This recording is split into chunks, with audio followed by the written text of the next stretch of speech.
Shalom saudaraku, berjumpa kembali bersama dengan saya Pendeta Jakob Setio, masih dalam program Sapa Jemaat di Rumah.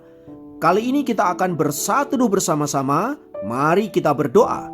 Bapa, kami rindu firman-Mu sungguh memberkati kami, dan biarlah melalui renungan firman itu kami semakin dikuatkan, diteguhkan di dalam pengiringan kami akan Engkau. Kami siap diberkati. Terpujilah namamu kekal selama-lamanya. Dalam nama Yesus kami berdoa. Haleluya. Amin. Firman Tuhan kali ini saya ambil dari Kisah Para Rasul pasal yang kelima ayat yang ke-29. Saya ulangi, Kisah Rasul pasal yang kelima ayat yang ke-29 berkata, "Tetapi Petrus dan rasul-rasul itu menjawab, katanya, kita harus lebih taat kepada Allah daripada kepada manusia." Saudara-saudara, pernyataan Rasul Petrus di atas ini adalah untuk menjawab tekanan yang dilakukan oleh Mahkamah Agama agar mereka tidak lagi memberitakan Injil. Dan bila kita melihat jawaban daripada Rasul Petrus itu, mungkin kita perlu bertanya, apakah jawaban daripada Petrus itu berhikmat atau tidak? Sebab ketika dia berkata, kita harus lebih taat kepada Allah daripada kepada manusia, itu artinya dia sedang mengabaikan perintah daripada Mahkamah Agama untuk tidak memberitakan Injil, yang mana sebagaimana kita semua tahu bahwa Mahkamah Agama Yahudi pada waktu itu jelas didukung oleh pemerintahan Romawi. Itu artinya jika Petrus tidak mentaati himbauan dari Mahkamah Agama itu, dia akan berhadapan dengan hukum Romawi. Tentu saja konsekuensi logis dari berhadapan dengan hukum Romawi adalah bisa jadi dia akan menerima hukuman yang sama seperti yang diterima oleh Tuhan Yesus. Sebagai manusia normal, saudara-saudara, seharusnya Petrus mempertimbangkan untuk menjawab secara bijaksana, paling tidak untuk menyelamatkan dirinya sendiri. Dan tentu saja komunitas gereja mula-mula yang pada waktu itu bisa terancam bahaya bila Petrus berani melawan pemerintah saat itu. Namun tampaknya Petrus mengabaikan semua itu, saudara-saudara. Nah, mari kita lihat bahwa tindakan Petrus ini secara logik manusia memang sangat tidak bijaksana. Sebab selain membahayakan dirinya sendiri, juga membahayakan komunitas gereja. Tetapi mari kita lihat, saudara-saudara, bahwa apa yang dikerjakannya itu memang sungguh lahir dari hati yang mengasihi Allah.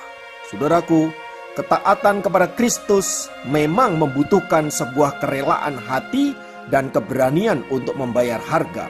Bukan hanya kepada dirinya, tetapi juga kepada gereja Tuhan dituntut hal yang sama. Seperti yang diungkapkan Petrus dalam firman Tuhan yang baru saja kita baca di atas, ini merupakan suatu pernyataan sikap yang sangat tegas dan berani, sekaligus pernyataan iman kepada Allah, bahwa dia percaya sepenuhnya atas pemeliharaan Allah bagi hidupnya dan bagi gereja Tuhan. Ia tidak takut dengan ancaman apapun, sekalipun pemimpin agama yang berkuasa pada waktu itu, yaitu imam besar, telah jelas-jelas melarang dia dengan keras untuk tidak memberitakan nama Yesus. Namun semua ancaman-ancaman itu diabaikannya. Petrus dan para murid-murid yang lain tetap dengan penuh keberanian memberitakan Injil Kristus, sekalipun dia berhadapan dengan bahaya, bahkan kematian mengancam dirinya. Saudaraku, tindakan Petrus ini menurut saya memang sungguh luar biasa. Dia yang tadinya seorang pengecut, dia tadinya seorang yang lari dari Allah, bahkan dia menyangkal Yesus dengan mengutuk. Namun lihat, saat dia menyerahkan hidupnya kepada Tuhan dan rela dipimpin oleh Roh Kudus, kita melihat ada satu perubahan yang luar biasa dalam hidupnya. Fokus hidup Petrus tidak lagi kepada dirinya, tidak lagi kepada komunitas gerejanya, tetapi lebih kepada Allah Sang Pemberi keselamatan, kepada Allah Sang Pemilik kehidupan, dan kepada Allah yang adalah pemimpin gereja yang sesungguhnya. Karena kasihnya kepada Allah dan ketaatannya kepada Allah, dia rela untuk melakukan apa saja, termasuk memberikan nyawanya bagi Kristus. Sejarah kemudian mencatat, saudara-saudara, bagaimana Rasul Petrus ditangkap dan disalibkan dengan cara kepala di bawah. Dari pengalaman Rasul Petrus ini, sudah dikasih oleh Tuhan, apa yang dapat kita tangkap? Saudaraku dikasih Tuhan, di tengah-tengah dunia yang semakin hari semakin tidak menentu, semakin hari semakin kompromi dengan kejahatan dan dosa, kita dituntut menjadi anak-anak Tuhan yang freak, anak-anak Tuhan yang punya sikap yang jelas, yang tegas. Untuk kita senantiasa percaya sepenuhnya hanya kepada Allah. Dan untuk menunjukkan bahwa iman yang kita miliki bukanlah iman yang mati, iman yang sekedar hanya di mulut dan hanya retorik belaka, tetapi iman yang dibuktikan dengan kenyataan hidup. Meskipun karena iman itu sudah dikasih Tuhan, kita tahu kita bisa mengalami penolakan, penganiayaan, bahkan mungkin dibenci oleh orang-orang di sekitar kita. Namun seperti pernyataan Rasul Petrus, kita harus lebih taat kepada Allah daripada kepada manusia. Memang untuk sampai kepada sikap yang demikian, saudara-saudara, dibutuhkan keberanian yang luar biasa. Dan saya sangat yakin sekali, orang-orang seperti Petrus ini tentu tidak akan punya tempat saat ini untuk dunia yang kita hidupi saat ini, di mana semua orang lebih memilih untuk kompromi, semua orang lebih memilih untuk excuse, dan berpikir bahwa Allah toh mengerti kelemahan-kelemahan kita, Allah toh mengampuni kita, sehingga kemudian kita menjadi kompromis dengan dunia ini. Saudaraku, memang ikut Yesus harganya mahal. Nah, setelah kita merenungkan bagian firman Tuhan ini, saudaraku, apa yang akan kita lakukan dengan hidup ini? Semua dikembalikan kepada kita masing-masing. Apakah kita mau menjadi pengikut Yesus yang freak, setengah-setengah, atau bahkan biasa-biasa saja? Semua dikembalikan kepada kita masing-masing.